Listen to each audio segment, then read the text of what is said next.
up you guys, this is Rob from Gay Guy Plays, and today on #confirmed, we're going to be digging into DevStream 111. Now, this one is a little bit of a lighter content talk, mainly because of the fact that we got a lot of the heavy stuff out of the way when I went ahead and read you guys from the dev workshop on the upcoming melee changes. So, before you even watch this video, if you have not watched that previous video, definitely go ahead and do that. I'm going to link a card up there, and it'll be in the description box below as well. That is definitely a must watch. This is a little bit lighter, a little bit more visual, and a little bit more fun. So let's go ahead and jump right on in.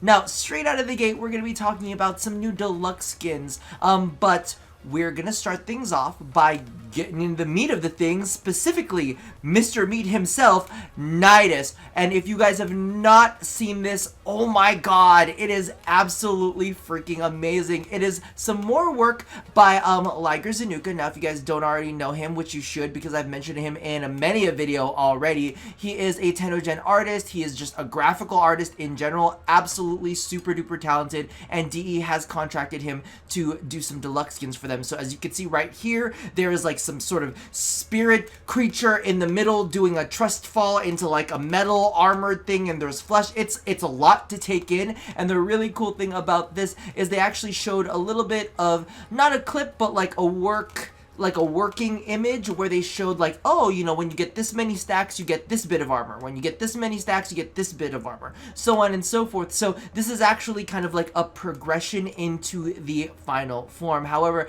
the final form is absolutely freaking amazing. You know what? The first form is pretty cool too, and I'm very curious as to see exactly how that's all going to fit in. So I'm gonna leave that up on the screen because I do have some news in the deluxe skin world. Yes, the Nvidia Deluxe Skin is a bit stalled. So because of the fact that, you know, they got really excited about this Nidus skin, they started working on the Nidus skin already. It's in fact a little bit further than Nvidia Deluxe, so consider that, for lack of a better term, on the back burner. The Vovon Deluxe Skin is also in production, so it's in the process of being modeled, but they didn't have anything to show us quite yet. But you never know, we might actually see that in the next dev stream. The next item that we were talking about, again, is actually a melee weapon. The two-handed katana. A lot of people are calling it the Nodachi. They referred to it as the bastard sword. Me, personally, I don't fucking know, and I don't really care. To me, it's just a big old weapon that I can swing around and cut people with.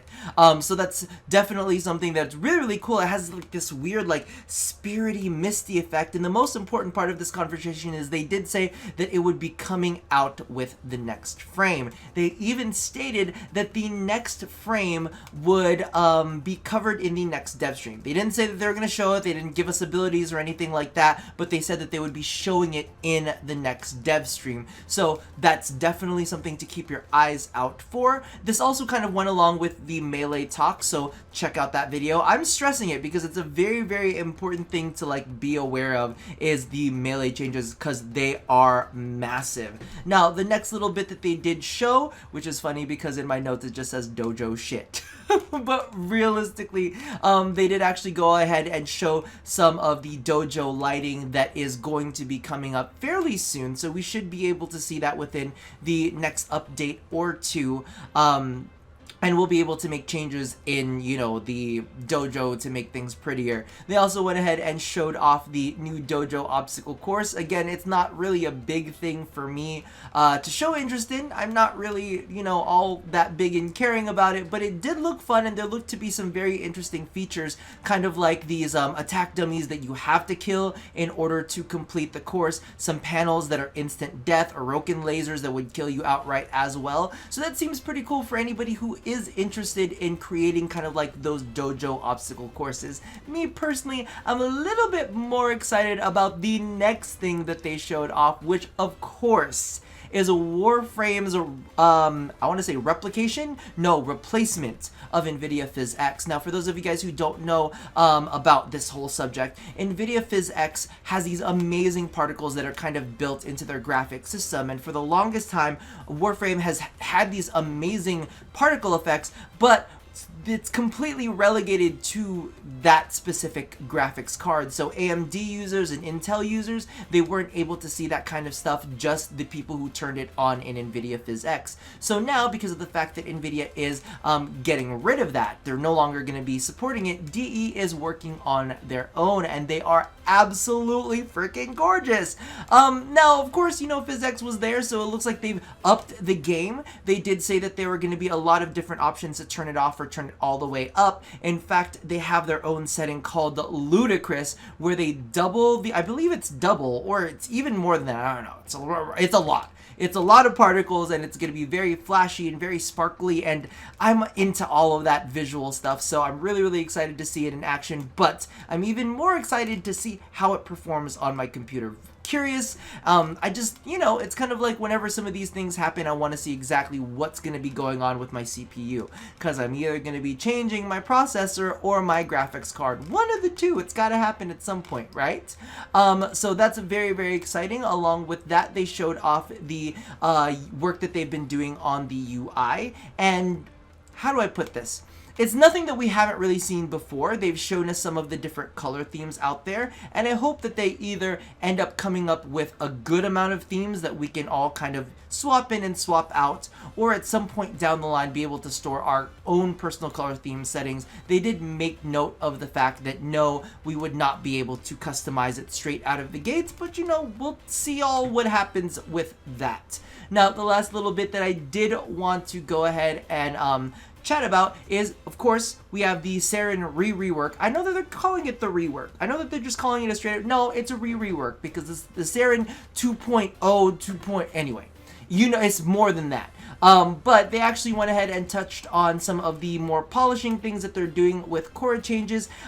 Interestingly enough, which I'm very, very excited about, is that Whipclaw will now use range mods, the AoE portion of it. It will be capped at 2 times the size, so your Whipclaw will have a nice AoE component whenever you crack down on enemies in an ensnare. You'll be able to hit larger groups with it, and you know, the aiming is going to be a little bit easier for those of us who are not great at aiming. The other thing that they did want to go ahead and put into the game as well is Venari will now teleport to targets. So if you aim at somebody and you want Venari to kill that specific target, it will no longer path from wherever it is right now to the target. It'll actually directly teleport to the target itself. Very, very exciting. I'm actually posted some feedback in the partner Discord about I wanted them to be able to teleport to me to give me a heal.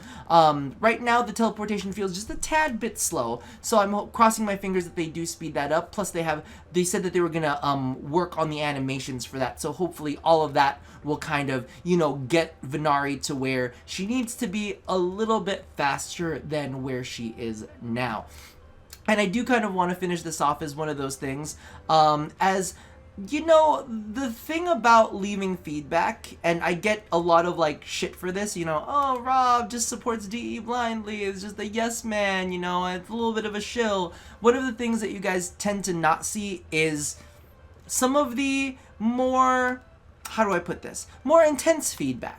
You know, like, the thing about it is I have my own personal opinions about what I think DE should do, but I don't really feel like it will help the community by me just telling you guys. If anything, it will just get people up in arms and get people frustrated, so instead I tend to go straight to DE. But I did want you guys to know that it's something that I do whenever there is something worth talking about. And I think that there's a lot of people out there that just think, oh, my job is to get here, look pretty. I know, look at the highlighter, right? Look pretty. And that's the only part of my, you know, internet part of Warframe. But if there is any feedback, especially negative feedback, I'm going to take that up with DE directly. I'm not just going to drag DE through the mud for views, because that's, unless it's something that like is really frustrating and I can't change on my own. And sometimes DE will try to make it happen, and sometimes it doesn't happen. In this case, I wanted Venari to teleport, and we got a Venari teleport. So, you know, it's important to leave feedback as long as it's constructive, and make sure that your feedback is constructive. Make sure that it shows them the point of why you would want to change, and not just beat them over the head with something that's a little bit misguided, you know? But anyway, that's about it for me ranting. I hope you guys enjoyed. Let me know how you feel about the Nidus Deluxe Skin. Holy crap, that's really the star of the show. I mean, literally, we could just drop the Nidus Deluxe Skin and I'd walk away for 10 minutes and here's my YouTube video, but legitimately, it's gorgeous. Are you excited to hear about the new frame? Because they've been very tight-lipped, and what do you think the new frame could be based on the visualness of that bastard Nodachi two-handed katana sword? Listen, I'm not good with names, so I'm just gonna give you all of the names. Leave all of your feelings down in the comments below. Be sure to check out that melee weapon video that is linked. And as always, love somebody, hurt nobody, and touch your body. I'll see you guys next time. Bye-bye!